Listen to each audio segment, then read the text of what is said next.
Hola, ¿qué tal? Amigos y amigas, muy buenos días.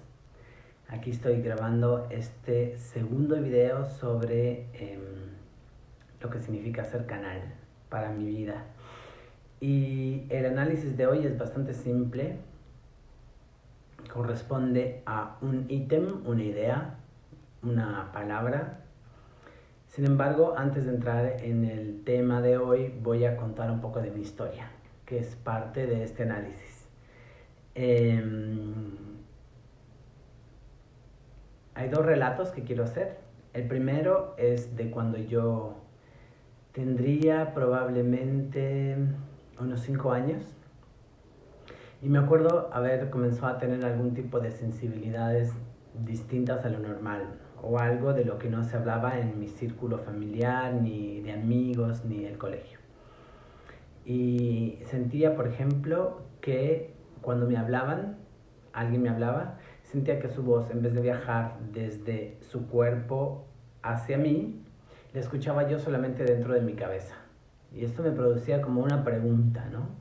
Luego me sucedía que estaba observando una imagen o un paisaje y la imagen se alejaba en el espacio y volvía, como si hubiese un desplazamiento espacio-temporal.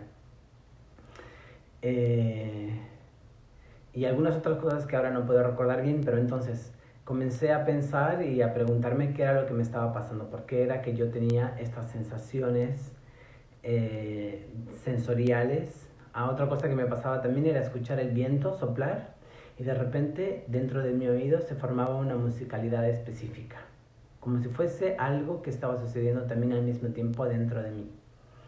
Entonces fui y le pregunté a mi papá qué significaba esto.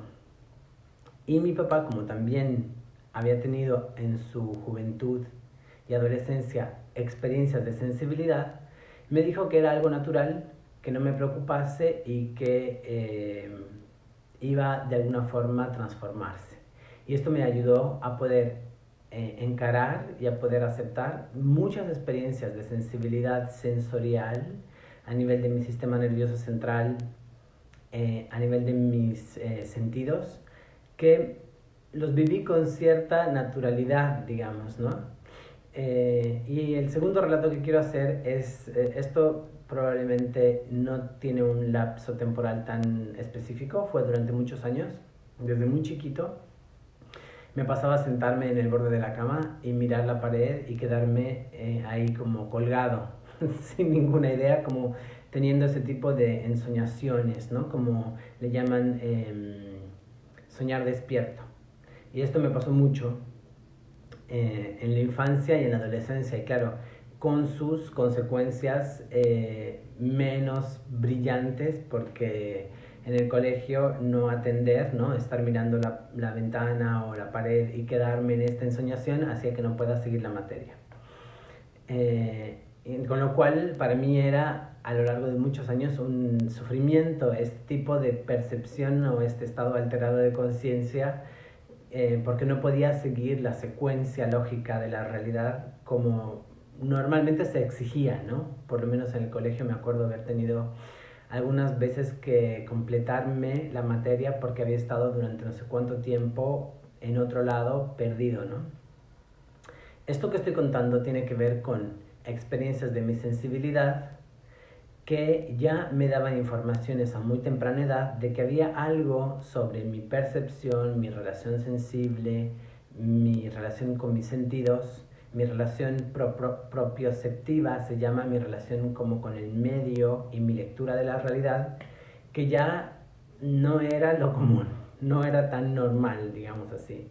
Y quería contarles un relato más que yo en este momento probablemente tendría un poco más, unos 11 años o 12 años. Y es interesante hacer estos videos en los que voy como relatando mi historia y me revelo también, me muestro, me expongo. Entonces no puedo evitar sentirme un poco vulnerable.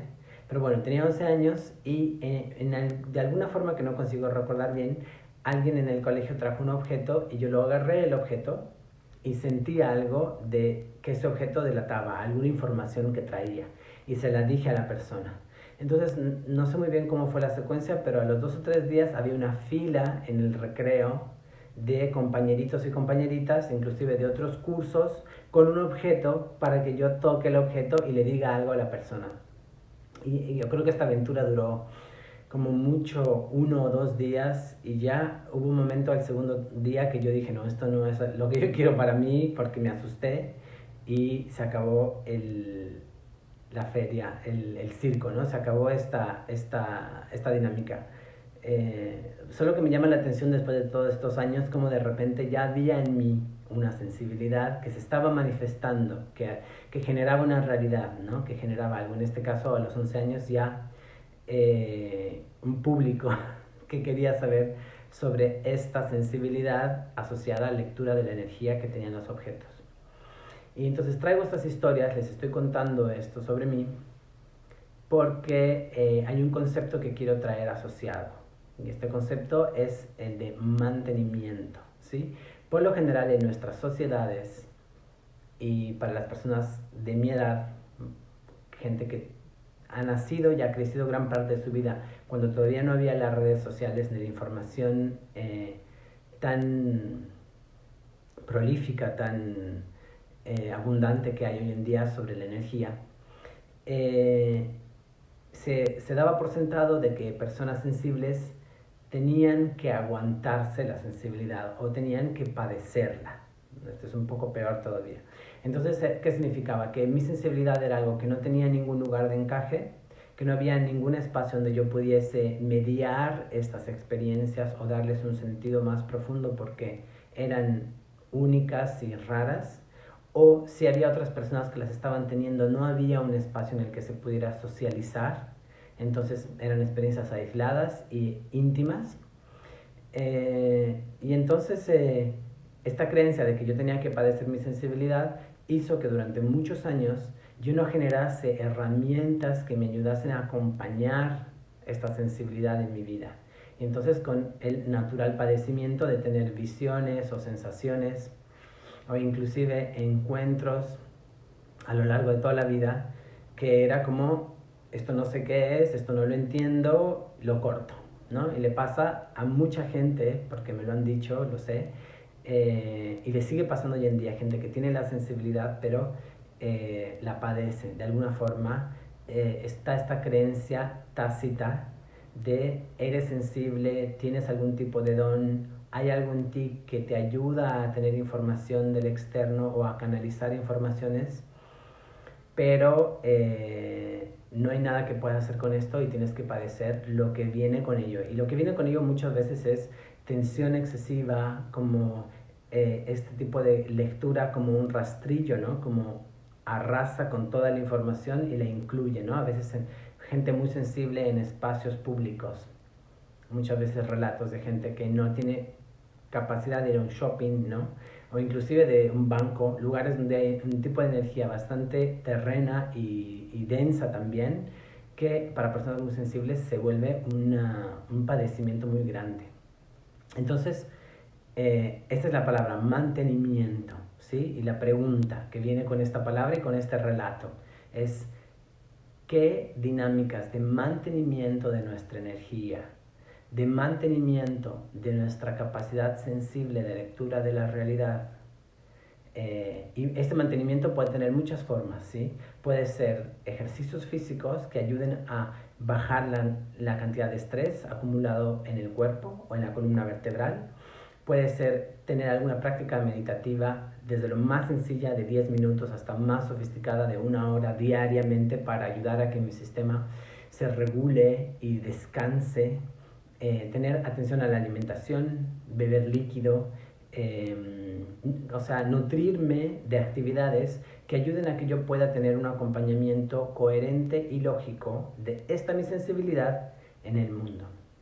Entonces traigo este tema el día de hoy, que es el mantenimiento, y creo que es muy importante, ¿sí? Muy, muy importante porque, como digo, hay una gran creencia tácita, una gran creencia implícita que los y las sensibles tienen que padecer ante un mundo despiadado, donde es la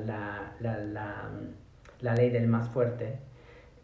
Y esto no es verdad, ¿sí? Los y las sensibles, personas con una sensibilidad extra a la normal, tenemos que generar sistemas de mantenimiento para ayudar a que nuestro sistema de sensibilidad sea útil, sea provechoso y en última medida tenga un propósito a nuestra vida y a la vida de los que están a nuestro alrededor, más allá de padecerlo, ¿sí? Bueno, ahí va, lanzada la pregunta al hiperespacio y al ciberespacio. Y bueno, seguimos en este recorrido de acompañamiento de qué es ser un canal, qué es lo que significa mediar la información entre un ámbito externo, invisible, sin embargo tangible, pero de cualidades y leyes distintas a las matéricas, y ser este traductor de información que permite que la energía entre en mí y yo la pueda utilizar para mi beneficio y el beneficio de los que están a mi alrededor. Muchas gracias, muchos besitos. Espero que las personas que vean el video hagan comentarios, hagan preguntas para que podamos hacer de este espacio de comunicación personal un espacio de comunicación común, ¿sí? Muchas gracias y hasta la próxima. Chao.